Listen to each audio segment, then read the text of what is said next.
households report steeper costs. In this report, Neil Sampson speaks to FCT residents about their reactions to the soaring electricity tariffs. The report.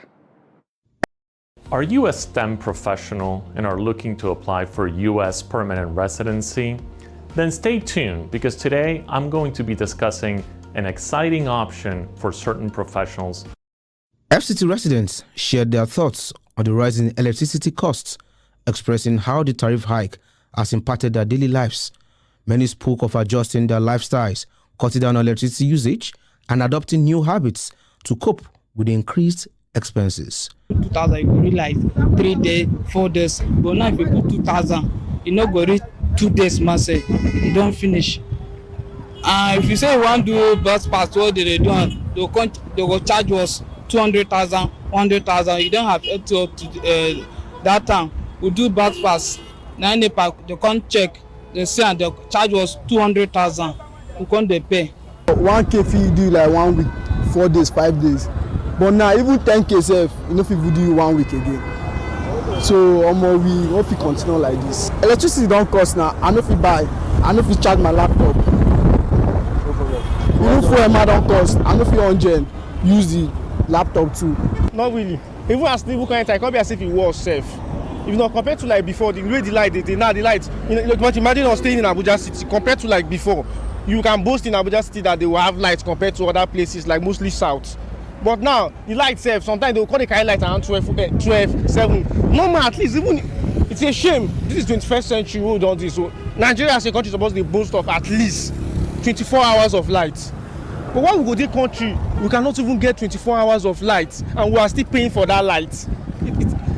Generator now they advertise Meccano, every form of generator. Sometimes I don't even wonder if our government self now then they in charge of this generator of 18. If not, it's a shame. Small country like Ghana here, Nigeria here, they can boast of light more than us. But they shout giant of Africa. What's the use of being giant of Africa? The electricity which I'm supposed to be recharging 2,000, you have to serve me before. Even I put it to I cannot use it into some hours. The thing went off because the high rate of the tariff was very high. So I could no longer use electricity. Even my cookers, I can no longer use them. And now I'm using charcoal to be able to meet up because I use the electricity before I know it will run down. Even when we are trying to say we are hungry, we are trying to protest that time, it's part of what we are saying. Bring the high cost of things down so that we can live. We don't care what we are doing as a rock. According to these residents, the tariff hikes haven't resulted in improved electricity distribution. Instead, they claim the steep increases have fueled more corruption without any noticeable enhancement in power supply. They are urging the central government to intervene and address the situation. Noel Sampson, Trust TV News, Abuja. And now to security matters. Bandits riding on motorcycles have raided shops at Marabar Kankara Junction in Malum Fashi local government area of Katsina State, killing 2 people and abducting 7 others, including an imam, simply identified as Al-Yusau Abubakar. About 5 other victims who sustained gunshot wounds are receiving medical attention at a hospital in Malum Fashi town. The bandits arrived the community around 8 p.m. on Tuesday when many residents were performing Isha prayer in the mosques. According to eyewitnesses, the bandits disguised in Katsina State Community Watch Corps uniforms and sneaked into the town quietly and headed straight to the popular Marabar Kankara Junction, shooting sporadically and looting shops. At the moment, many families are reportedly leaving Marabar Kankara to Malum Fashi, Kankara and Funtua towns, a situation that may further aggravate the humanitarian crisis arising from mass displacement of people due to insecurity. The Nigerian Association of Resident Doctors has threatened to embark on a nationwide strike if their abducted colleague, Ganiyat Popola, is not released by August 26. The president of NAD, Dele Abdullahi, made this declaration at a press briefing in Abuja on Wednesday, stating that the association has lost patience with the government's inaction over the abduction. Ganiyat, a registrar in the Department of Ophthalmology at the National Eye Center, Kaduna, was abducted on December 27, 2023 along with her husband and nephew. While her husband was released in March, Ganiyat and her nephew remain in captivity.